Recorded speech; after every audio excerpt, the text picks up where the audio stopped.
All right.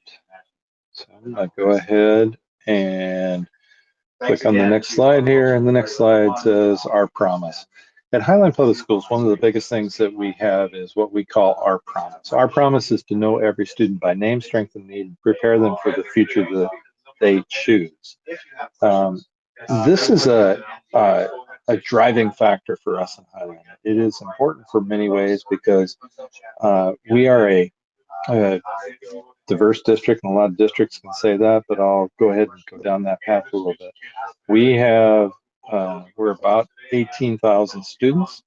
We are between 70 and 80% free and reduced lunch. We have about 130 different languages that are spoken. We have dual language in either English Spanish schools. We have an English Vietnamese school. We're working on an English Somali school. We are about 20% special needs students. And so as I basically state that, what I'm doing is I'm giving you an idea of what our demographics are, which will drive a lot of the things related to why we were looking for a way to watch student performance, student access to information. The other thing is the location for Highline schools. So Highline Public Schools surround SeaTac International Airport.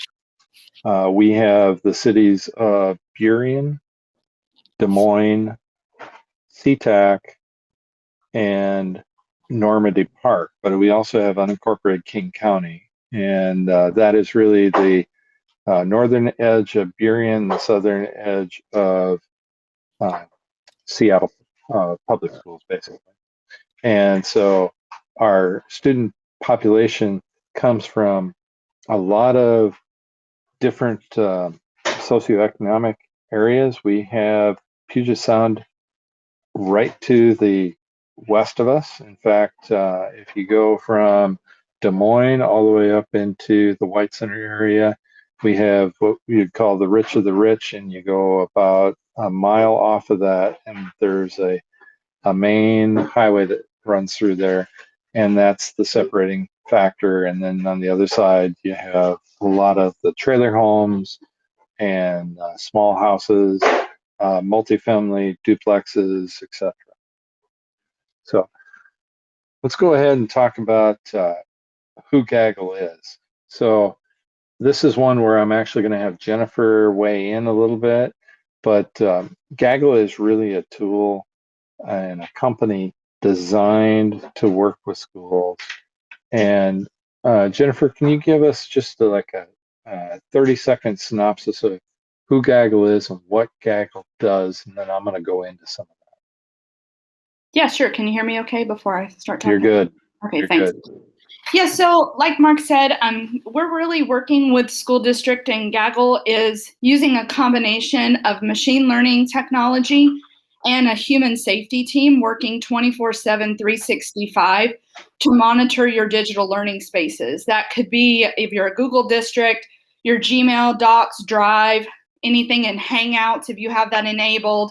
On the Microsoft side of the aisle, we have the Office 365, the entire suite, plus Teams if you have that enabled. We also work within the Canvas LMS. So where students are communicating and collaborating, we're able to identify concerning and inappropriate communications. But from there, it doesn't go to your inbox. It goes to our safety team. And they make those analyses based on rubric. They put it into categories, and they go to work alerting you of things that are contextually and concerning so that you can provide interventions for students. That includes pornography, alcohol, like Mark mentioned, suicide and self-harm is something we've seen a lot of. And so we're working inside of those spaces. So. Very good. Thank you, Jennifer. Okay, so I'm going to take you now into some of these other aspects. So FBI report that had come out said that 68% of the students were bullied in school. 76% contemplated or verbalized suicide, and 93% told someone about their intent or their plan. Now, the reason that that's important is the way that the product works is it is actually using that AI, and it's rolling through all of these areas, and it's pulling that data back, and it sends out alerts, and those alerts come to you as the system admin, and when you get those alerts, you're able to act upon those alerts. But here's some of the additional statistics, and these are why Gaggle exists. 70% of the students have sent or received an inappropriate photo. Now, I'm going to talk a little bit about those inappropriate photos because I actually get to be the recipient of those. And what I do with that is I review them to provide context for our schools. I don't have to do that. I can actually allow Gaggle to do that. But part of the reason that I do it as the school district representative is it allows me to have that conversation with the schools, a contextual conversation with the schools, to keep them on basically the same plane with me, and allows me to have my I guess my finger on the pulse of the district. And there are a lot of other answers that come out of the conversations that I have that also help guide decisions. Again, you as the admin do not have to respond to these. I'll show you, there's a phone number that you can actually contact, and they will give you a verbal understanding of what is inside an alert if you don't have access to it. And then if you do have access to them, you'll actually see the file and you can read the file yourself. But 79% of the students have talked to someone online that they've never met. I'm going to kind of give a realism or perspective here. I have second graders who have now spent the majority of a year and a half online. And when you think about uh, the applications that you use, those are one. But I have students who continually try and find new ways to find other information, and that they are learning. They are getting in there and they're trying to figure things out. Well, in this particular uh, process, they have found chat rooms, and they're chat rooms related to simple things, but there are nefarious users inside there that potentially can cause some harm to those students. So when we talk about viewing the information, you actually have the ability to see some of that. 37% of the threats about student violence, bullying, etc., are sent electronically. So I get items that come through that tell me about, a fight that's going to happen after school, or the potential of a gun in school. And these are done through chats, they're done through emails, and we see that information. And then 70% of these students are also talking about they want to commit suicide, and they're telling somebody about that.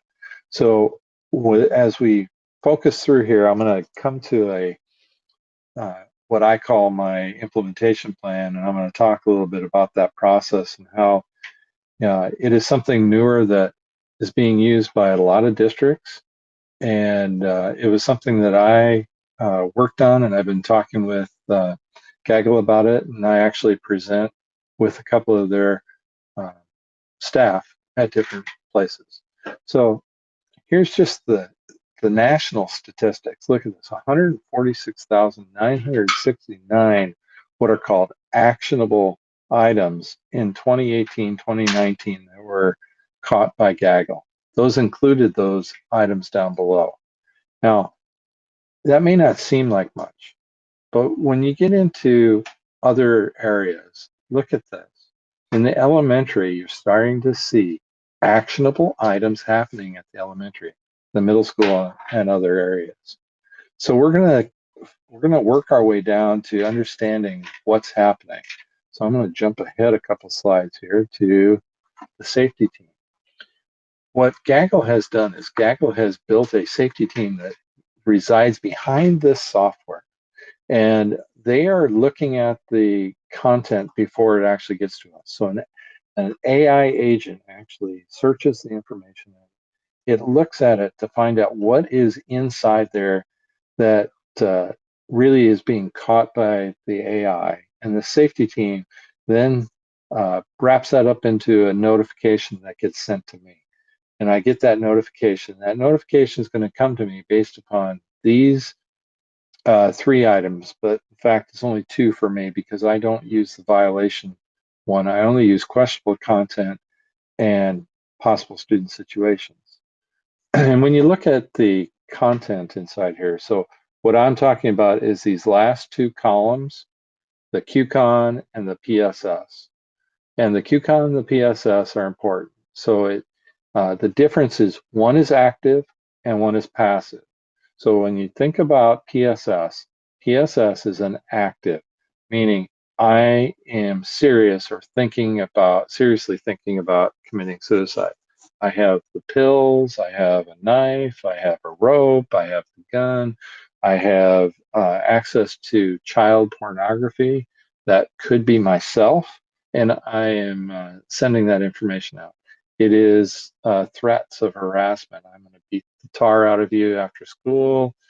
You and I are going to have it out. It's active. The QCon is a passive. It hasn't quite reached that active state yet, but it is a lot of the same things. So you're going to see self-harm. You're going to see some conversation about suicide. You'll see conversation about pornography. In this particular case, it's pornography that is most likely a professional. Okay, whereas on the PSS side, it's most likely a minor. And there are different reporting processes that come out of that, but it's something for you to know. Okay, so when I look at this particular item, this is an email that came through and it says, "Can I beat up Robert yet?" Well, when I look at that, I think, okay, that's a question. That is, it's not actually leading somewhere yet. It is somebody who's not going to physically do it. Okay. Next one. Goodbye, Emily. I'm going to kill myself. That is an active. So in that particular case, that is one where the student has actually shown that they are going to move down that path of killing themselves. Hardcore pornography image of a nude adult female stored on the student. This one is considered a questionable content. It is that professional pornography. It is not a student, not a minor. So I continue to go down here. Here's a document that was caught. I just went to the bathroom. There were 3 people vaping in there. They didn't even give I was there. So while I was going to the bathroom, they were just vaping. Kind of awkward. Well, that one gets caught because there's an act of something happening. It isn't necessarily an inappropriate action, and so it's a questionable content, but there is an act in there. And if your district is looking at that kind of information, it could come across as a PSS, possible student situation. And, keep going through these. I'm not going to talk about each one. I'm just going to have you look at that. And the 2 categories again are questionable content. Questionable content is passive, like something might happen. And possible student situations is active. Something is going to happen. In this particular instance, I want to kill myself, and there's multiple responses. This is a PSS. This is a quick action. It's telling me that this student is tired. They want to end their life, and they're going to do so. Now I move on to the next one. Here's an email, and the student is actually talking to a teacher and going through and expressing something. And when I look at this, social media going around, and there's a picture of a supposed student holding a gun, threatening to shoot the school. Tomorrow he says he's going to go out with the bang. I just want to ask for any work I'll be missing. I don't feel safe going. Okay, this is a possible student situation and one that we're going to act on. It gets caught because it's an email, and it would send a notice to me, and I would be able to see that. Here's another one. you just go ahead and take a look at that. There's multiple ones here, so I'm going to go back into some others here in a minute. Now here's another one. And this one actually is more common than you might think, especially since COVID. A self-taken photo of a possible student/minor with exposed genitalia. You know, I have actually seen this year 3 students who are under the grade of 3rd who have used their iPads to take pictures of themselves and to send it out, and they don't understand that that is inappropriate.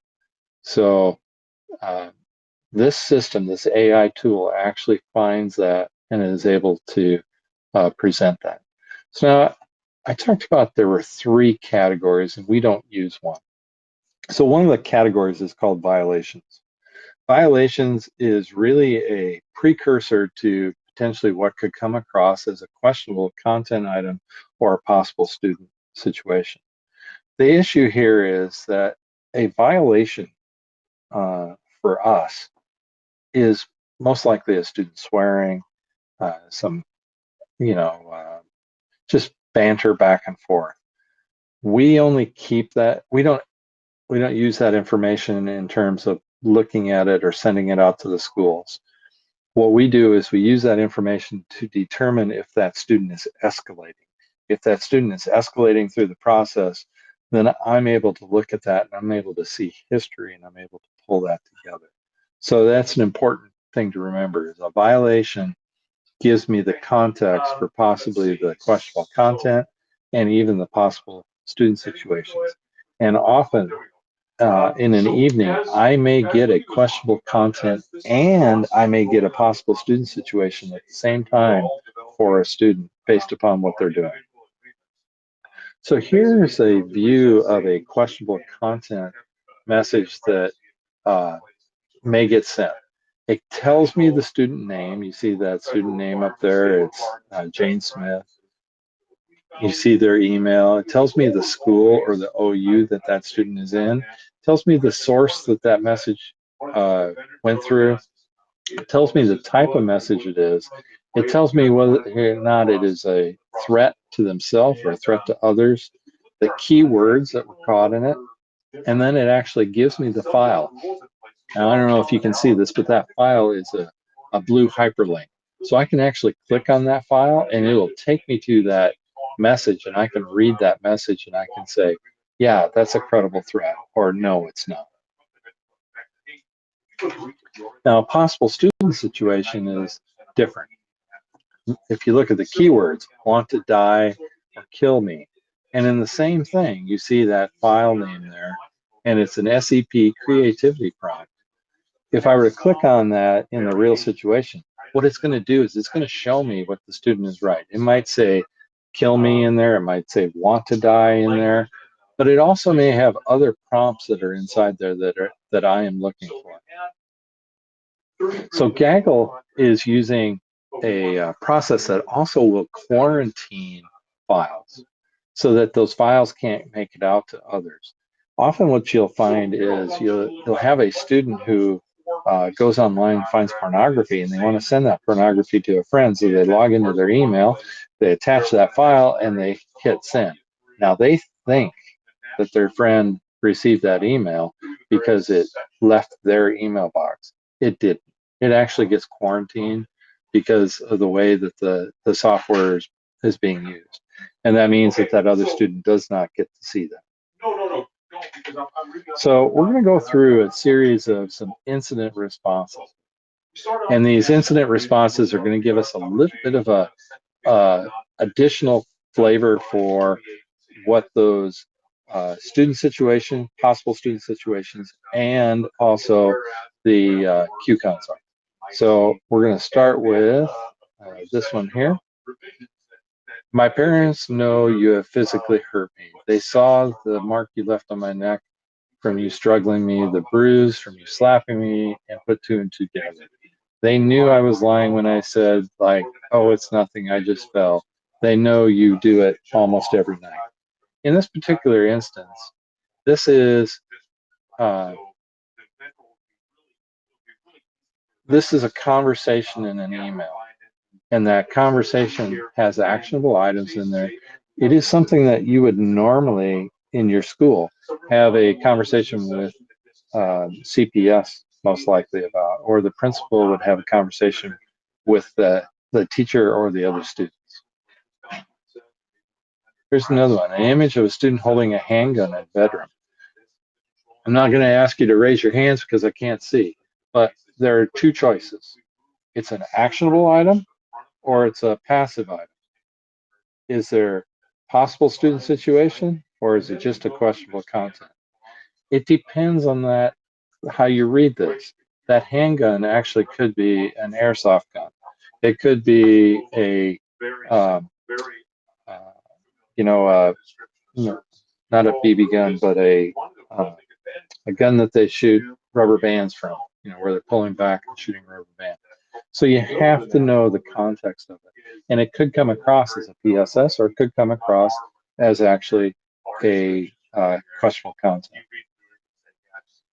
Now this one is an actionable item. Let's meet after 2 o'clock in the at the bathroom, and I'll give you a physical favor. In that particular case, and you have the student information, and you can basically follow up on it. This next one, a graphic and violent anime cartoon image of 2 naked characters. 16 additional images that are similar in context were found in the student's drive. In this case, the student is being active and there is material in there. So the threat that's coming through there is what you're looking at. Now, I don't know if it's valuable for me to go through all of these. If you could comment in the either in the chat or in the Q&A, if you want me to continue to read these through, because I have a lot of content that I can go through, and I don't necessarily have to go through each one of these individually. So here is an image. A student is reaching out to the counselor and asking the counselor for help. This is a cry for help.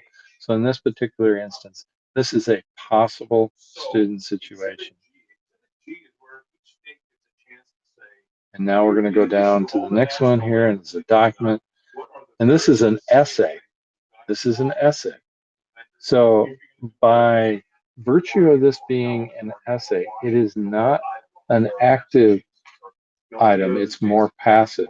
The student is coming in and talking about something that has happened to them in the past, and they're sharing that information. We find that our students are doing a lot of applications for colleges. And in their applications for colleges, they're actually talking about things that happened to them in the past. I was raped, I was beaten, I was locked in my room, and we learn about these things after the fact. Does that mean that we're going to call CPS on that? No, because we're actually going to have the conversation with people and we're going to determine whether or not it's an issue.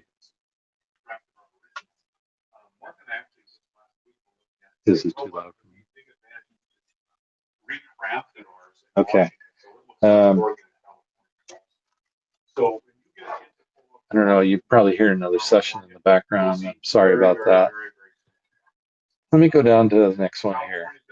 And we're going to hit the next one. I swear I'm going to kill her because I absolutely hate her. She sucks so much. I want to go at her. This is actually in my mind, this is still a passive. It has not reached the area where it's going to be an active, simply because the student hasn't stated when they're going to do it. So it's not truly made it to that next level. And this male student shared a nude image of an underage female. This is actually a PSS. Anytime it becomes a student who is a minor, it becomes a possible student situation. And in fact, Gaggle is bound to report these to 2 separate agencies, and we'll cover that in a little bit. One is NCMEC and the other is Internet Crimes Against Children. So this one is just, in many ways, a tattletale. And this one is one where there's questionable content happening. and the school is going to follow up on it the next day. A possible student situation is one where it's going to happen, and based upon the context of that message, we're going to determine how fast we need to respond to it. A questionable content one is one that gets dealt with as time moves forward. So we're going to spend time, we're going to go through things, we're going to determine whether or not it's a legitimate item, and then somebody's going to reach out.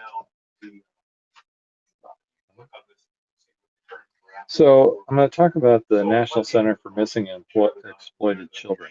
So NCMEC is an agency that has to record all of the content that is potentially pornographic of minors, damaging to minors, hurtful to minors. So if you have a student who is under the age of 18 and they're sharing nude pictures of themselves online, it's going to go to NCMEC, and we're going to get a call right away from Gaggle if they've found that, and they're going to tell us that it's been posted, and we're then going to go in there. We're going to have a conversation with the parents and the student. We're most likely going to,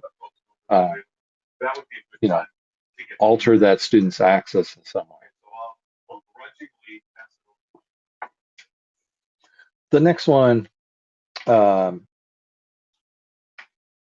is when you look at NCMEC, it's a nonprofit, but it was founded in 1984, and it's by people who are passionate about the work that they do, but they have strong connections with the law enforcement.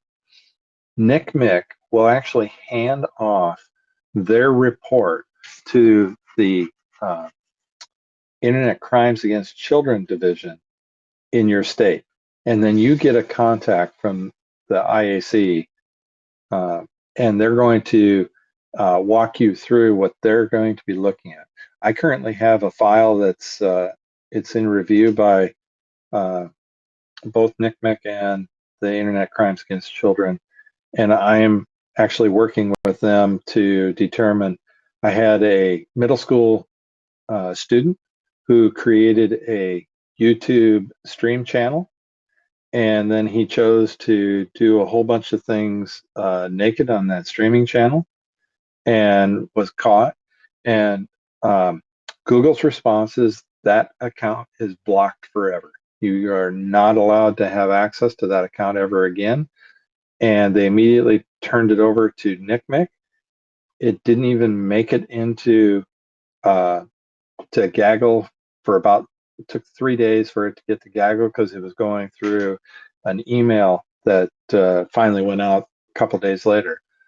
But what ends up happening is that information then goes to the Internet Crimes Against Children Task Force, and they're going to contact us. They're going to walk through everything, and they're going to give us the legal and other information that has to go with that to be able to address it. Okay, so I'm going to go ahead and stop this one.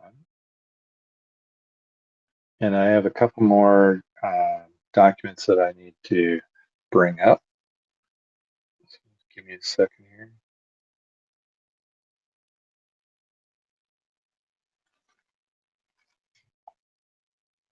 Okay. All right, so now I'm going to go ahead and I'm going to pull up another file. And this one is going to be a file related to my the process that I basically go through when I am setting up a training session.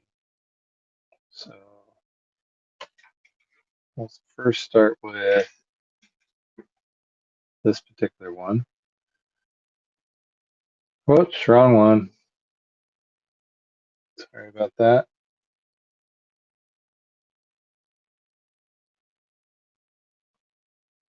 Okay, back to my AirMate here. Do I still have you?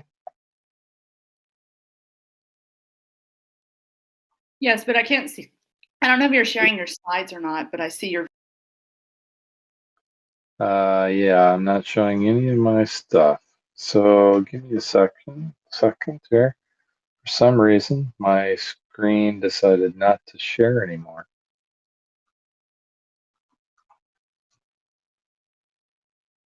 How interesting is that?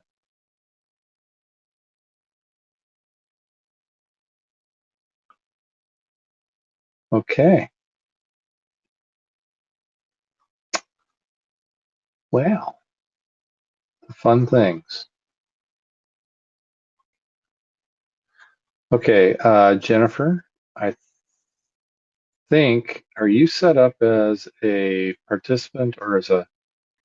I have a button here that says I can present to the audience. If you want to email me that PowerPoint real quick, I can try to. Are you listed as a host? I am not. Well, it says speaker next to my little business card. Okay. So maybe. All right.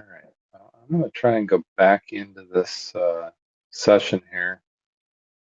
Hopefully I don't cause a little bit of a pain. I'm very sorry.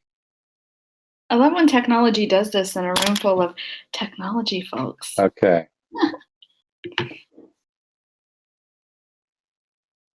Now I'm in here twice.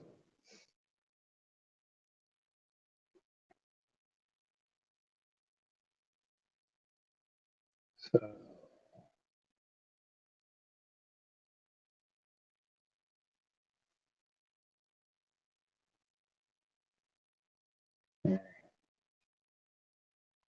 am I echoing?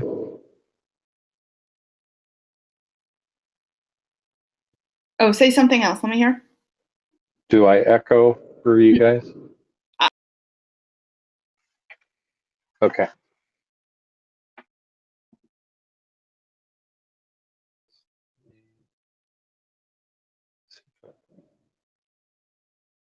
No echo from the chat. Okay. Thank you.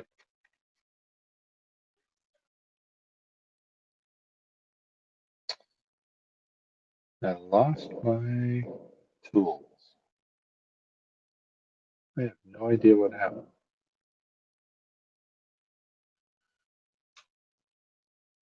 Jennifer, I'm going to see if I can make you a co-host. I feel like this is a big responsibility, but I'll do my best.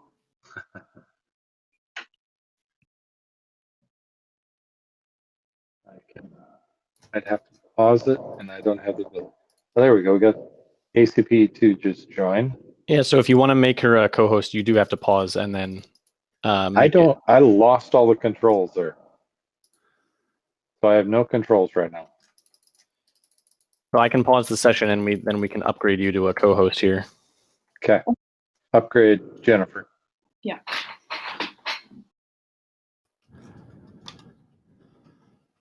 Hello, everybody.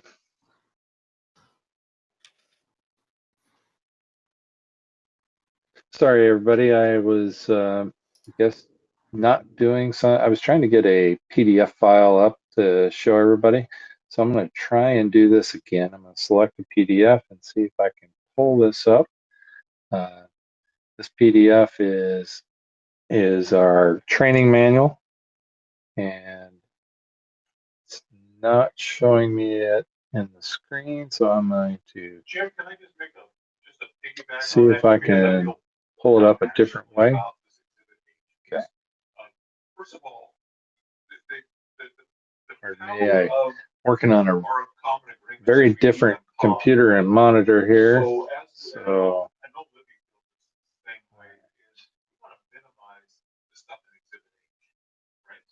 I'm going to go ahead and one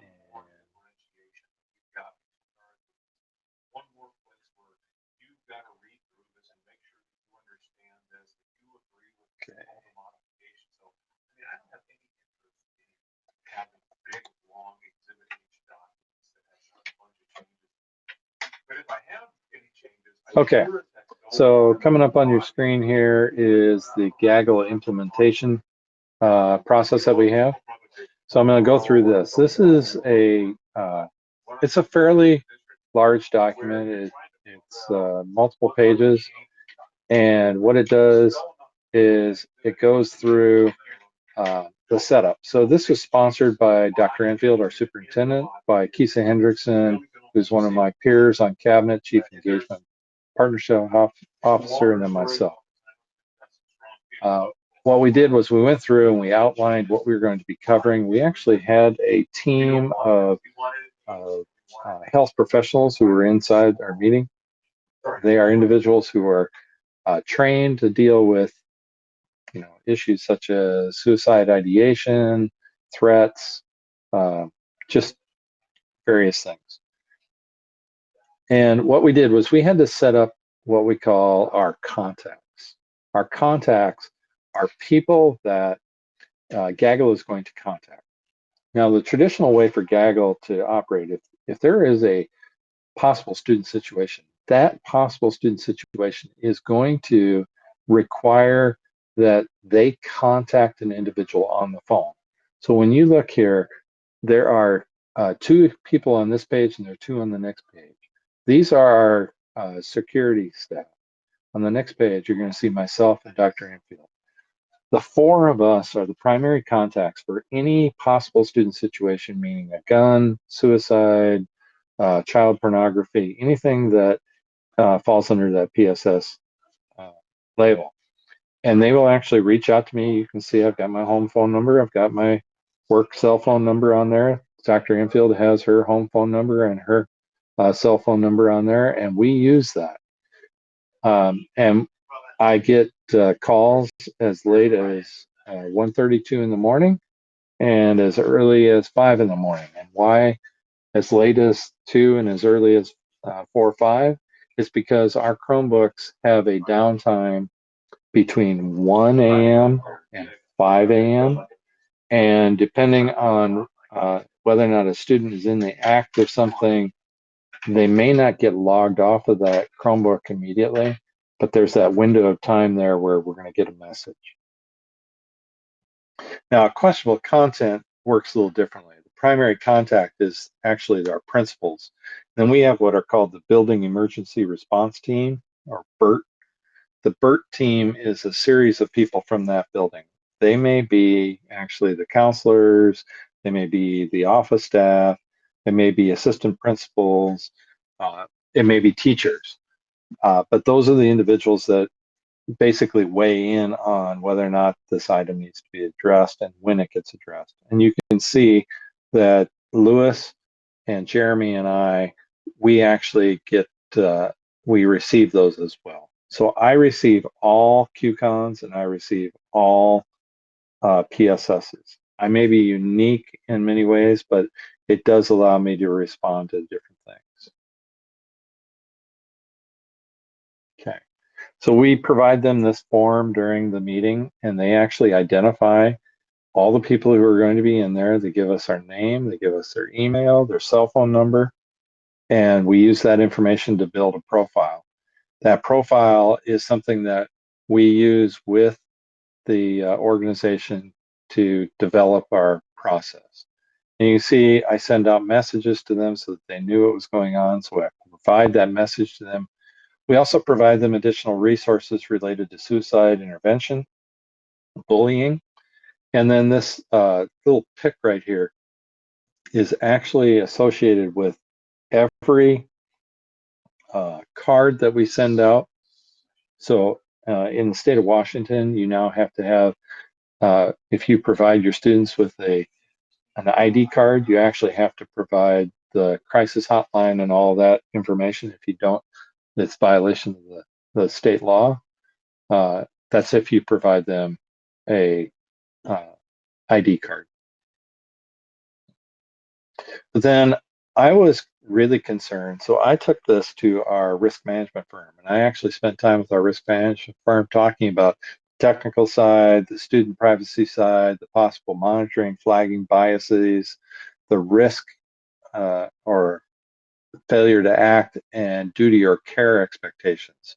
The reason I wanted to do that was it was important for me to know that as a district, our risk mitigation firm, our insurance, they fully understood where we were and what we were doing, and that they could address that if our insurance company came back and said, we're not going to pay a particular claim that has been made. And then we have this district crisis team and building response checklist. So these are the kinds of questions that we ask. Now, the rest of this document is all going to be related to these different types of checklists or workflows. And so I'm just showing you what the different items are. And if you have questions about them, I'm more than willing to answer those questions and give you some feedback on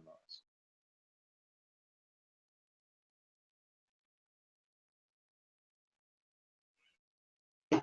Okay, here's the suicide risk protocol. Here's our assessment, formulation of risk. So we run through this scenario.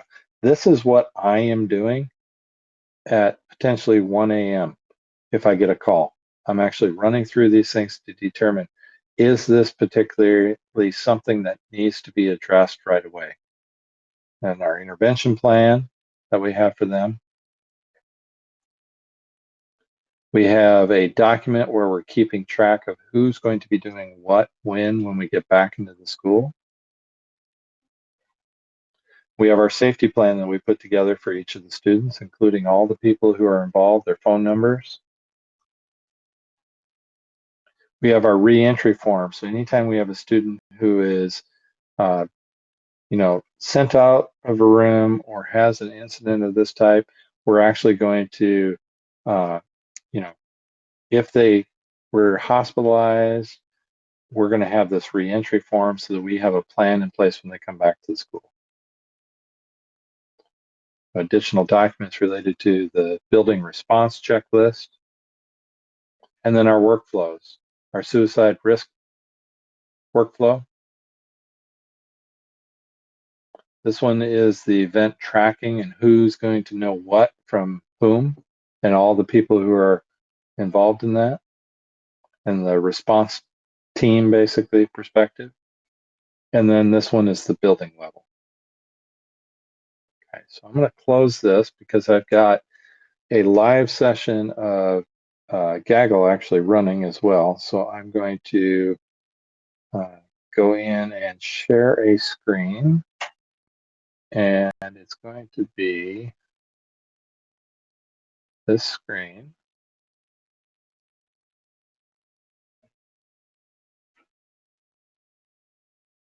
And I'm going to pull up Gaggle.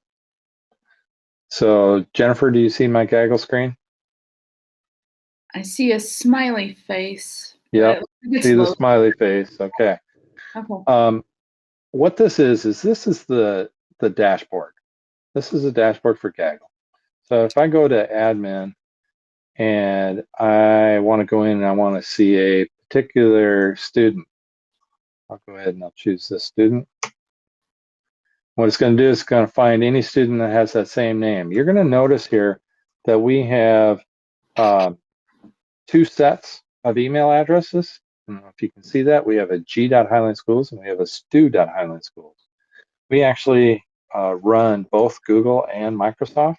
So if you use your stu.highlineschools.org email, that is actually using the Office 365 email. If you use your g.highlineschools.org, you're using your Google Workspace email. So you're going to see two particular ones for each of the different students. So I'm going to go ahead and I'm going to click on this particular student. This is Angel. Angel is at Cedarhurst Elementary. I'm going to ask that you guys restrain a little bit here. I'm not going to go into any public files that might be viewed incorrectly. So just understand, I'm looking at some information, but I'm not necessarily going to take you into anything that might be questionable. So I went into our locker. Once I'm into our locker, I see the current files that are inside Angel's locker. But if I come over here and I come down and I choose include all the deleted items and I go ahead and I research, what it's going to do is it's going to go out and it's going to find, oh, there happen to be 3 files that Angel has deleted. And I can tell that because it says deleted after them. There are items that will come across that will show blocked. If they show blocked, those are the ones that are most likely going to have pornography in them or some other type of uh, content that is not available for the general user to be able to gain access to. So when I look at these, I'm seeing deleted, deleted, deleted. I do not see any blocked items. It does tell me who the owner of that file is, and it also tells me when that file was last active. But there's something also nice about this. If I click on this one right here, and if I come up here to the more and I choose show me the version history, I now get to see all the different versions that Angel has done over time working on that particular file. I do not have to go into Gaggle or Office 365 to be able to see that. I can actually see that content here. I can go in and I can choose to select that one and then download that, and I can look at it or revert the file if there happens to be inappropriate content in there. Often what you'll find is the students will uh, they'll post a document and they're working in teams and another student will throw a inappropriate image in there, and the original student will be the one who shows up in GoGuardian. And that's because of the way the file is owned by that GoGuardian. However, when you go in and you look, then you can go into that version history and you can see that Angel worked on it and Pedro worked on it. And you can see that Harry worked on it, and you can see that the time of Harry's log entry is the same as the one that is related to that inappropriate action. And it also, I do use the uh, amplified IT tools. I also use GoGuardian, and I use Gaggle together to basically come back and look at things. And you can see I have access to documents, movies, and pictures inside this particular student folder. Now I'm going to go back, and I'm using the back button because I want to go back to, excuse me, this particular screen, where I can actually click at and see all of the email that the student has as well. So I now have a history of all the email, and you can see what's particularly important inside here is I can look through, I can say, is there anything interesting?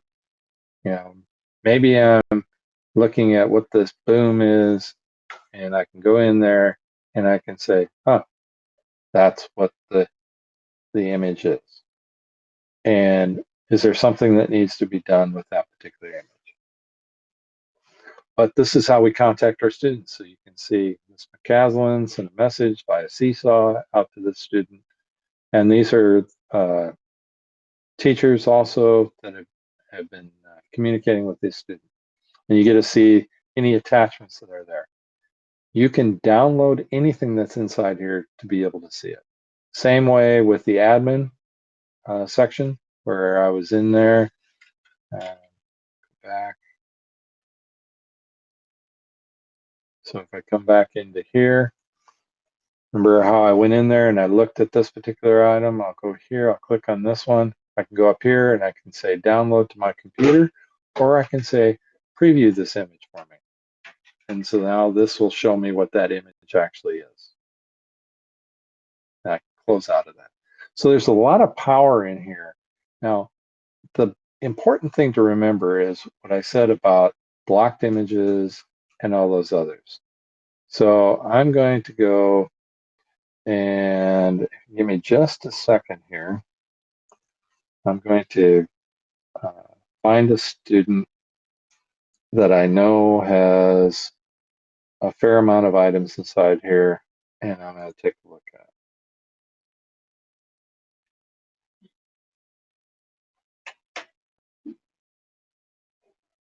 Okay. I do want to just, so the registry itself is a great powerful tool, right? Whenever a All product request comes in for me from one of our teachers, first thing I do is I go up to the registry to see has a Washington district already signed, so I can just jump onto an exhibit hasn't happened, then I'll search. So I know this particular student has add items. Okay, so now the situation is this student has actually gone in and worked in their particular drive to clean it up, and they have effectively stopped all of their access. And I would need to go back and look at why. It is very possible that I'm looking at a student who is no longer inside our system, but the student had actually done a suicide. So that's what I was looking for, and let's see if I can find a different one here. There's a lot of data out there that just needs to go. It's either bad, it's outdated, or it's conflicting data. So we want to pull that apart and get some good data out there. We want to be able to connect the exhibit E to the originating document within your state. There's no the way the product. Let's see what we have here. Works right now. You may have multiple. Now you start to see some of the blocks. Okay, so I'm not going to go into these block ones, but here you see blocked image, blocked file, another blocked file, and I haven't even done the look at other. So if I do this and I go include all the deleted, I would say that we're going to see a fair amount of block and a fair amount of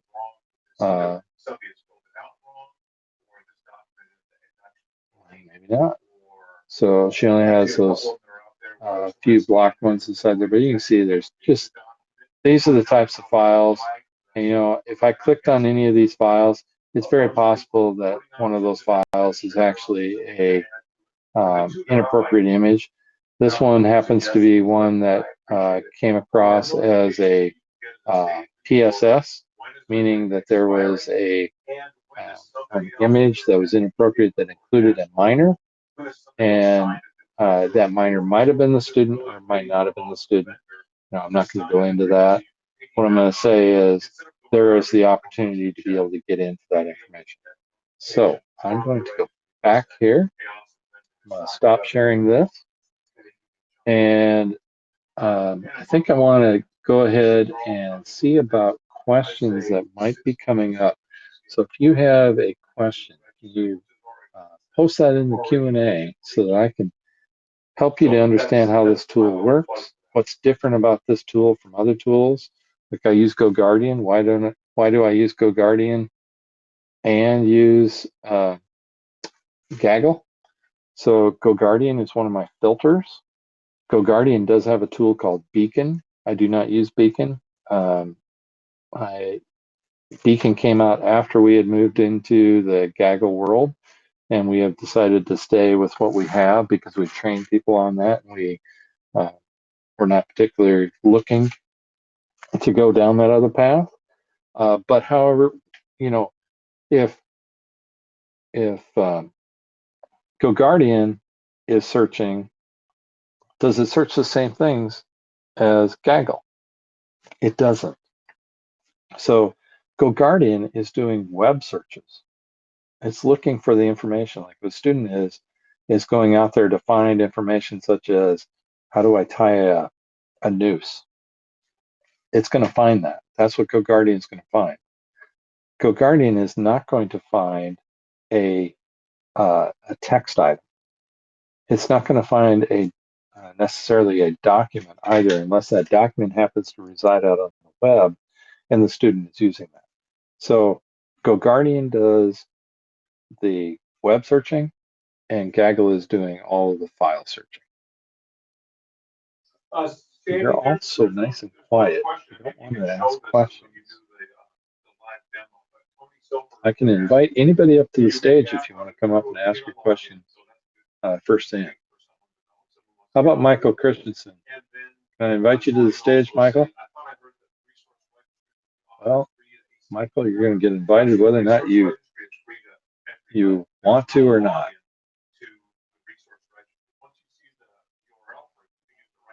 I'll ask a question while he's doing that. Do your students know that Gaggle is in place? Yes. Our our students know that Gaggle's in place. Our students know that GoGuardian's in place. They know that we use Palo Alto also as a filtering tool. They know that we are constantly looking at information to see what is there, to understand what students are doing and how they work. So I'm actually inviting one of my staff. We'll see if Sunny will join me. Sunny is, he works very closely with me. Sunny is a technician, but he's also more than that. He does a lot of our imaging, and he and I run our GoGuardian side of the house. So when I talk about GoGuardian, Sunny knows that pattern a lot, and we follow that same schema inside Gaggle. So Sunny, can you talk about our schema, our OU schema, and how we use that? And I'll relate that to our Gaggle install. So our OU structure is based by school sites, and inside there we've split the device. We have devices and an OU for all our devices, and then we also have our OU structure for staff and students. They're separated, and then under the students OU, they're separated by grade level. Right. So what we do with our Gaggle install is we follow that same model. So we are taking the OU being Midway Elementary School. And in Midway Elementary School, you're going to see all of the Midway staff. You're going to see all of the Midway students. But you're then going to see all the Midway grades, which is kindergarten through 5th grade. And you're going to see any carts that they have. You're going to see any individual devices that they have. They're all going to show up. And we then apply those statistical groups to Gaggle and to GoGuardian. And then that's what gives us the information that we use to then be able to search devices and pull back this information. And it's very helpful in the way of how we actually identify a student, because we can go back and we can look at how a student might have shared a file, but they're no longer the owner of the file. The owner of the file is somebody else, and that individual is the one that has actually done the inappropriate action, but it shows up underneath that particular student. So, Sunny, anything else? I know you don't work specifically in Gaggle, but anything in GoGuardian that you can think of that I should address as it relates to Well, you can Gaggle? you can also, if you're using, you can also use Google in some senses. We've used Google for the Vault side to do the Yeah. Gaggle search. That is true. So you don't have to do all this within Gaggle or within GoGuardian. There is the Vault aspect, and you can search. We have found the Vault to be a little bit difficult to work in, and I would say that I have found, and I can only speak for my own side here because Sunny doesn't work in Gaggle like I do, but I have found that Gaggle is very easy for me to run searches on and to pull things up. All right. How about others? Mark, I also want to, if I may, I want to point out that there are certain web filters.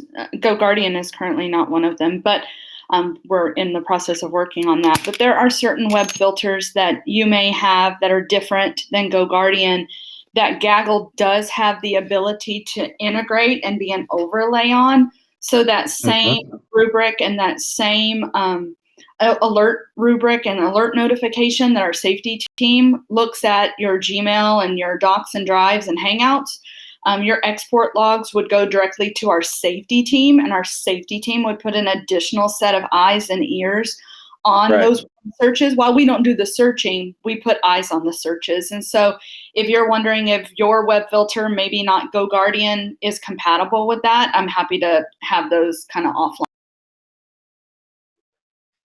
Okay. I think the other thing to actually think about here is all tools have their high points and their low points. So when I talk about Gaggle, and they know this, I share with them my struggles, my complaints. When I look at some of the responses that come in, often they're related to a document that was created in a classroom situation or a homework assignment, and they're not really an attempt for suicide or something related to guns. And so I get a little frustrated at times, and I work with them, and we're working on the artificial intelligence to modify that and see if we can't adjust that so that it's more accurate related to what the content is. Because there's nothing more frustrating than to get a message that is an assignment and then everybody reacting. But I'm going to tell you, you just never know. Like one night I was sitting in a board meeting and I got a Gaggle possible student situation, and I pulled it up and I'm looking. I'm thinking, okay, this one, there's something odd about this one. I don't know what to think about. I looked and it was an out of district email address and an in district email address. And so I went out and I looked at the student name, and it was the exact same name of a student who was already or had been a student in our district. So our student information system said that they had unenrolled. So I'm thinking, okay, so this is a student in our district talking to a former student from our district in another state. And then I went back and I started looking at some of the history. That's where that version control came in. And I was looking at the contextual process that was happening. And I said, wow, this one's getting pretty dark. You can tell when they're just talking about death. And then I saw an email thread. So I started looking at the email thread, and a message came in from Gaggle, a second message, kill myself. Okay. So I went in and I looked at it. And my student said, I'm going to kill myself because I just killed my best friend. Okay. PSS, I got the call like 30 seconds later from Gaggle, and I'm thinking, who's the other kid? I'm trying to figure this out. So I called Lewis up, and Lewis and I started walking through the different scenarios. I called the superintendent so that she was aware. I called the other school district and left a message for the superintendent. And I'm following this one, I'm tracking it. And I finally decided I'm going to dispatch Lewis, my head of security, out to the house. It happened to be that Lewis was still in district. Otherwise, I would have worked with one of my night security guards. But I dispatched Lewis out. Lewis went out to the house, had a conversation with mom and with the boy, and it turns out it was an online role play that morphs. So they start off with one thing, and they just continued to move through the item until they got to a point where the student in my district said, yeah, I killed my best friend and I'm going to go kill myself. Now, I wouldn't have been able to figure that out, and I didn't figure it out from the context of any of the messages that came in. But we acted appropriately, we followed our process, and we went through it. And I'm willing to share the process with people of what we do. You just have to understand, we're one district. You operate differently. Implementation is going to be different. We definitely talk about using emergency response teams, and these emergency response teams are also the same ones that are there if we have a fire, if we have say we have to evacuate the building for some reason. You also probably need to know I'm the district emergency response team lead. So if we dispatch out to a school because we are evacuating that school, I may most likely be at that school with the safety and security team. If it's going to be a long-term item, say that there was a fire in the building and we have to, you know, get our kids home, get them to the right people. Hey, Joe. What we're going to do is we're actually going to pull in with our bus. We're going to set up the computers. We're going to do everything related to that. But at the same point, I'm going to have the school staff as a part of that. So we have a district emergency response team and we have a building emergency response team. The building people still deal with the day-to-day things like suicide and guns and knives and pornography and inappropriate searches and all of that. Okay, so many, many different things. All right. So, Mark, I'm going to ask you a question that I am very frequently asked by others, and I think it could be helpful to just answer publicly. So, you have decided in your response protocol, in your DIRT, to be part of the phone tree, to be, and Yes. Dr. Enfield is part of the phone tree. Yes. But you also have building administrators that are part of the building response team. And so I commonly am asked about the volume of calls and how that impacts the workflow of the building administrators. I think there is a common misconception that the phone is ringing off the hook. Constantly ringing. Right, constantly ringing, all hours of the night. I can never unplug. I can never go to a baseball game, drink a beer, go to sleep. That is just going to be an influx of workflow that will be difficult to manage. So, yeah, sure, I'll certainly speak to that. I will say that you're going to find that at certain times of the year, there are more actions happening than at other times. So you need to be aware of holidays, because during the holiday times, whether or not you're using a computer or not, there are times when students are, just, they feel down. They're not really engaged and feeling as involved as what they should be. But then there are times when it's actually different. So I'm going to screen share a presentation here that has a file, and then I'll talk through that.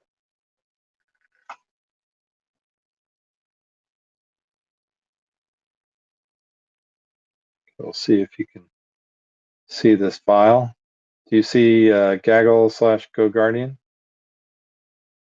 Okay, so that Gaggle GoGuardian, this is 2 years worth of data, and this would be very good for you to think about. She's talking about the amount or the volume.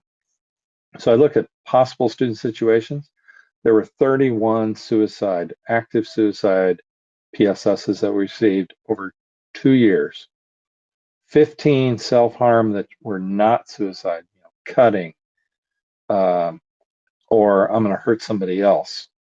Okay, NCMEC, 58 possible student situations of students with photos of underage individuals. 4 harassment, intimidation, and bullying items. That is a 26% increase over 2020 in 2021. Okay, that shows a 26% increase. Now, when was that? That was during the pandemic. Now you go over here and you look at the questionable content. There were 659 suicide emails. These are passive emails. These are emails that are talking about, yeah, I thought about killing myself. I don't know how I'd do it, but it's an option. Okay. Yeah. 175 self-harm. Have you ever cut yourself? What does it feel like? What do you do? That kind of thing. 449 adult student and minor student infractions. Now, these are not some of these are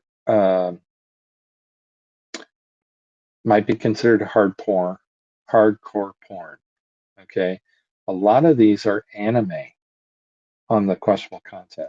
Students have found that they can get into anime books and they can work their way down into some things, and they get into some pretty raunchy material. I like to count here, 163 harassment and intimidation and bullying inside there. And that's a 22% increase in the 2020-21 school year over the other year.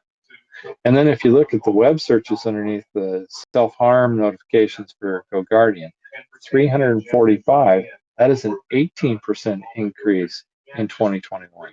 So it's just interesting to note that we've seen close to a 20% across the board, a little bit more than that, increase in the activities that are happening at home.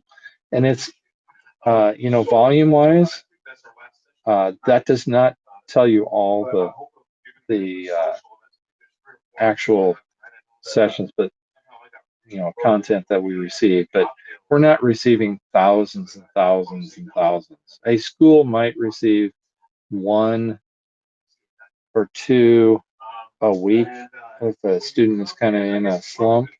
Possible student situations is usually like 1 every 3 weeks. I mean, you can tell that by the numbers. And then we don't do the violations, which would be hundreds a day. So we chose not to do that. And many schools choose to have those violations off, especially a district your size. One of the things I do value about Gaggle is that customizing. It's not out of the box. And so, like Mark said, what works in Highline may not work in Bethel or other school districts, but you have some choices there to control some of that volume, right? Turning the violations off is going to considerably impact the volume. Or you can turn violations on for your elementaries because that's more concerning, and turn it off at your secondary group. Exactly. Are there any other questions? I know you're kind of coming up on the end of your sessions here for the day. And then we have the evening sessions coming up here at 6 o'clock. So we're actually coming up on the end of this one right now. And I will be over at the Gaggle Gold table tomorrow during the 2:45, 3:45 time. So if anybody wants to come ask questions, I have a secret code that equals poker chips to share. So come say hi, and I'll answer any other questions you may have. And I'm going to throw this out here. I tell every vendor, if I use your product, just understand, I offer to do a demo of the product directly for anybody who wants to reach out to me, and I don't invite the vendor. It's an opportunity for you to have that one-on-one time with a district that's using it, hear some of the things about the product, the goods, the bads. I state those in these sessions. You heard me state some things that I don't, trying to work through, but my goal is to make sure that you are making wise decisions, and I'm here to help you with that. So if you want to reach out, mark.finstrom@highlineschools.org. I'll gladly do a demo for you and walk you through things. But considering it is now 5:15 and that's the end of this session, I'm going to go ahead and I'm going to end this session, and I'm going to say we'll see you at the events tonight. We have cooking, we have art, we have cocktails, and we have what's number 4? No axe throwing, no axe throwing. How bad is that? We will get back to that. Yeah, so I know. Tonight, Aruba is hosting the art section. I am hosting with Cisco a chef, so there's actually going to be some cooking going on. CDWG is hosting a cocktail section. And then there is a casino event that is also happening tonight. So there you go. You got casino, Mark. cocktails, cooking, and art. So Appreciate you you. guys all have a wonderful evening, and we will see you again either tonight or tomorrow. And Jennifer, thank you very much for your assistance.